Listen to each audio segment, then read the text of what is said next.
आप सभी लोगों का स्वागत है फिर से एक बार डॉन क्रिक जोन में। आशा करता हूँ सभी लोग सही सलामत होंगे। तो चलिए शुरू करते हैं आज का वीडियो, जहाँ पे आज जो मुकाबला था जिम्बाब्वे बनाम वेस्ट इंडीज, और कहीं ना कहीं एक महत्वपूर्ण मुकाबला ग्रुप वन का, क्योंकि भारत कहीं ना कहीं एक बड़े मार्जिन से हार चुकी थी दक्षिण अफ्रीका के खिलाफ। तो कहीं ना कहीं जिम्बाब्वे और वेस्ट इंडीज के बीच एक ऐसा मुकाबला था कि यहाँ पे कहीं ना कहीं आप जीत हासिल करना चाहते हैं, क्योंकि आगे आने वाले मैचेस और भी ज़्यादा कहीं ना कहीं महत्वपूर्ण होंगे और उससे भी ज़्यादा चैलेंजिंग होंगे। तो कहीं ना कहीं दोनों ही टीम चाह रही थी कि किस तरीके से इस ग्रुप में सुपर 8 का पहला मुकाबला खाता खोले। जिस तरीके से टॉस जीता आज जिम्बाब्वे, मुझे लग रहा था कि पहले बल्लेबाजी करेंगे, क्योंकि वानखेड़े का मैदान उतना ऐसा नहीं कि छक्के चौके लगा सकते हैं, लगा तो बिल्कुल सकते हैं, लेकिन स्पिनर्स को भी कहीं ना कहीं मदद मिलता है। थोड़ा बहुत स्लोई सब पिच रहता है, जहाँ पे चेस करना उतना आसान रहता नहीं है। तो और क्योंकि आप श्रीलंका से आए हुए हैं, तो कहीं ना कहीं भारत में आकर अपना पहला मुकाबला खेले, वो भी सुपर 8 का है, महत्वपूर्ण मुकाबला, तो प्रेशर अपने आप पे था। लेकिन एक बदलाव के रिचर्ड गरावा आए थे और वेलिंगटन मसका जगह पे, और वहाँ पे वेस्ट इंडीज के खेमे में रोमारियो शेफर्ड आए थे रोस्टन चेज के जगह पे। तो कहीं ना कहीं एक ज़्यादा तेज गेंदबाजों के तरफ दोनों ही टीम अग्रसर होते हुए दिखाई दी। लेकिन जिस तरीके से बल्लेबाजी का मुजाहरा आज दिखा, आज पहला 2 ओवर बहुत ही शांत रहा, ब्लेसिंग मुजराबानी गरावा, लेकिन उसके बाद जिस तरीके से ब्रेंडन किंग ने अपना हाथ खोला, जहाँ पे छक्का भी लगाया था, लेग बाय का चौका, गरावा ने वहाँ पे विकेट भी चटकाया था, एक शॉर्ट ऑफ लेंथ डिलीवरी वहाँ पे उसका लेके हाथों कैच। तो कहीं ना कहीं ब्रेंडन किंग कुछ खास रन्स बना नहीं पाया। अमूमन अच्छी तगड़ा स्टार्ट देते हैं, लेकिन आज सिर्फ 9 ही रन बनाकर चलते बने। कप्तान भी कहीं ना कहीं अपनी पारी से जूझते हुए नजर आया। ब्लेसिंग मुजराबानी ने कहीं ना कहीं महत्वपूर्ण ओवर्स करते हुए नजर आया पावर प्ले में।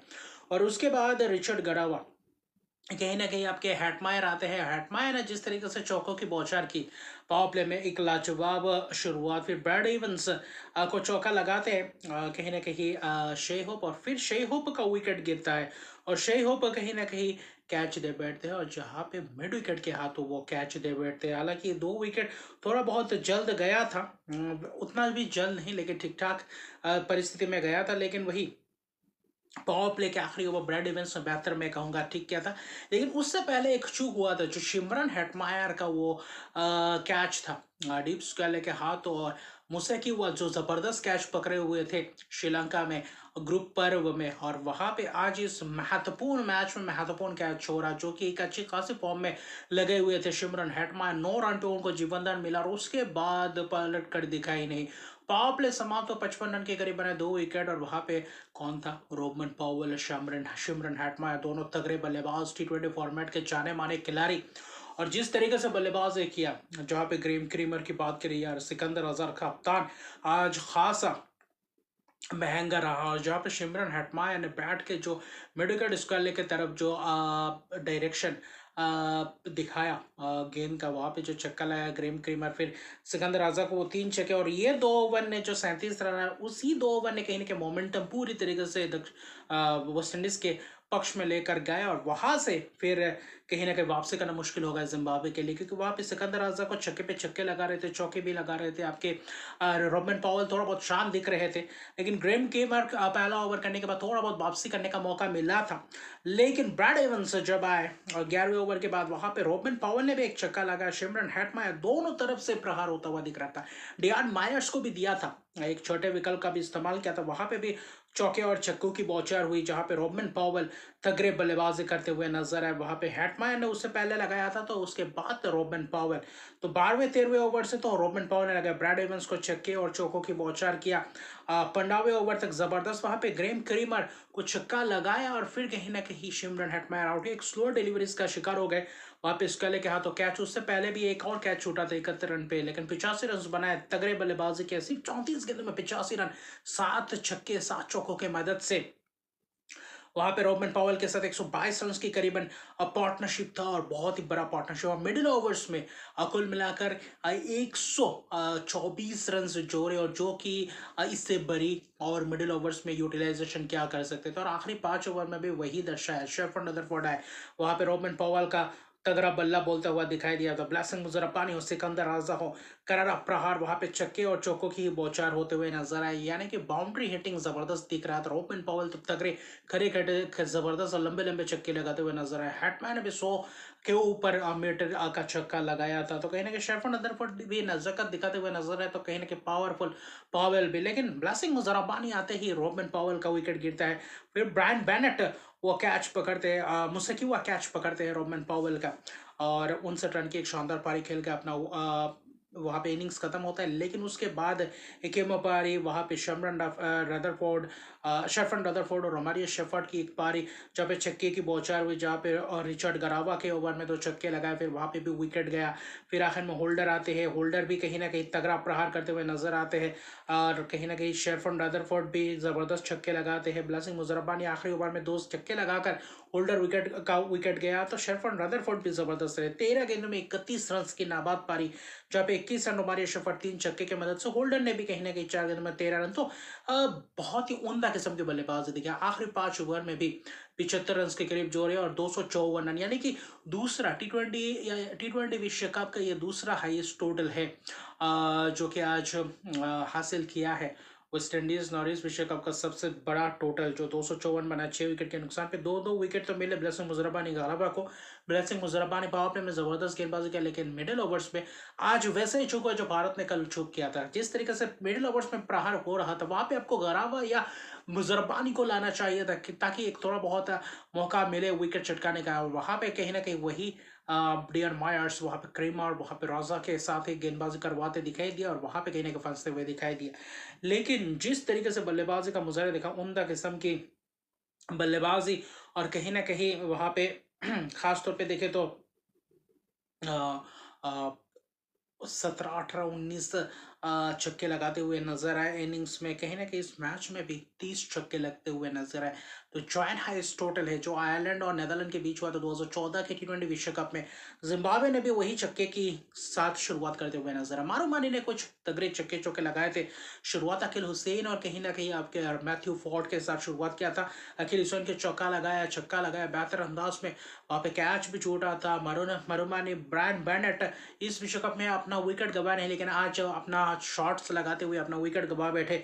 मैथ्यू फॉर्ड वहां पे विकेट चटकाते, कुछ चौके मिसफील्ड के चौके होते हुए नजर आए, पहले हेटमायर से और दूसरे कहीं ना कहीं गुदकेश मोती से।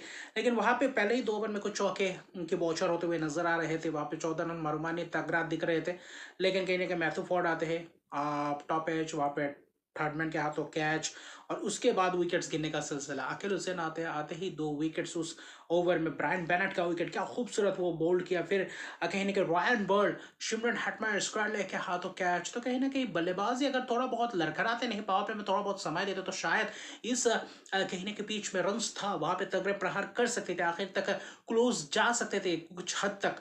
लेकिन वहां पे ज्यादा हड़बड़ाहट दिखने लगे।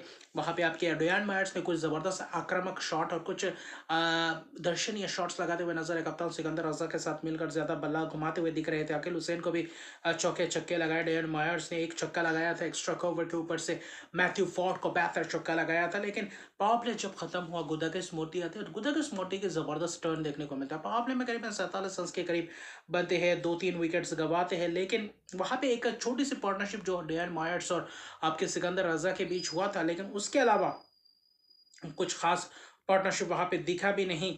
और गुदाकिस मोटी आते हैं और डेयन मैट चौका लगाते हैं, फिर अगले ही गेंद में 4 चक्कर रहते बोल्ड होते हुए नजर आते हैं। फिर टोनी मुयोंगा भी कुछ खास ऐसा किया नहीं। गुदाकिस मोटी छक्का लगाया टोनी मुयोंगा, लेकिन गुदाकिस मोटी जब अपना तीसरा ओवर ले गए वहां पे छक्का खा ही चुके थे। लेकिन सिकंदर रजा को क्या जबरदस्त अंदाज में वो बोल्ड किया, क्या जबरदस्त वो टर्न देखा। मुसेकीवा को क्या जबरदस्त अंदाज में वो विकेट चटकाया। तो बेहतर दिखे, लगातार हैट्रिक का भी मौका था, वो हुआ नहीं, लेकिन गुदाकिस मोटी लगातार विकेट चटकाने में सक्षम रहे। ब्रैड इवंस ने आकर एक केमियो पारी खेला जहां पे 43 रन, जहां पे बस औपचारिकता ही था, जहां पे अकील हुसैन ने विकेट चटकाया 3 विकेट, गुदाकिस मोती 4 विकेट। तो स्पिनर्स ने तबाही मचा कर रख दिया था।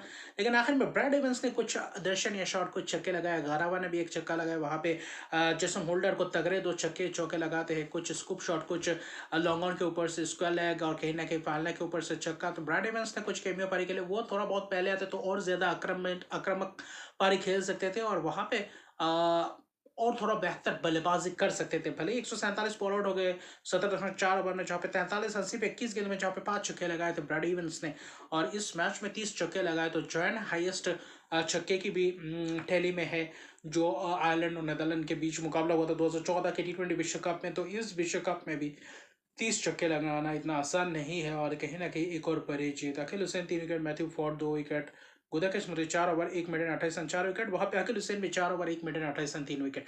तो दोनों स्पिनर एक समान, एक एक मिनट समान रन, एक विकेट ज्यादा ले गए गुरदाकिश स्मृति और अखिल हुसैन 3 विकेट्स। तो जबरदस्त गेंदबाजी बल्लेबाज वेस्ट इंडीज इस विश्व कप में कुछ अलग ही दिख रहा है। जो 10 साल पहले दिख रहा था भारतीय सरजमीन पे T20 विश्व कप हुआ था, वहां पे विश्व कप में चैंपियन हुए थे 2014 में, 12 में श्रीलंका में हुआ था, वहां पे वेस्ट इंडीज चैंपियन होते। तो इस बार श्रीलंका और भारत में हुआ है विश्व कप। अभी भी अनबीटन है वेस्ट इंडीज का। ये वेस्ट इंडीज का ये रन कहीं ना कहीं फाइनल तक उनको पहुंचाएगा, वो एक अलग बात है, लेकिन ये ग्रुप और भी गर्मा गया। और जिस तरीके से रन रेट मेंटेन किया, क्योंकि 107 रन की एक बहुत ही बड़ी जीत जो कल दक्षिण अफ्रीका ने जीत हासिल किया था, आज इस ग्रुप में ही वेस्ट इंडीज ने जीत हासिल किया। तो इससे और भी ज्यादा धचका लगता है भारतीय टीम को, क्योंकि भारतीय टीम को अगला 2 मैच सिर्फ विजेता ही नहीं और बहुत ही बड़े मार्जिन से कम एक मैच में जीतना पड़ेगा, और बाकी रिजल्ट्स के ऊपर भी निगाहें रखने पड़ेंगे। लेकिन अभी भी मौका है, भारतीय टीम को एक जबरदस्त कमबैक करना पड़ेगा। लेकिन कल जो मुकाबला है वो एक तगड़ा मुकाबला होगा। वो होगा पाकिस्तान बनाम इंग्लैंड। इंग्लैंड 2 अंक और अगला मैच, कल के मैच जीते थे पाकिस्तान के खिलाफ, तो वहां पे सीधे सेमीफाइनल के लिए क्वालिफाई कर जाएंगे। अगर पाकिस्तान वो मैच जीता है तो और भी ज्यादा गर्मा जाएगा यह ग्रुप, और पाकिस्तान कहीं ना कहीं 1 अंक मौजूद है। यह मैच जीतना उनके लिए अनिवार्य है, अगर किसी भी तरीके से सेमीफाइनल का राह पकड़ना है।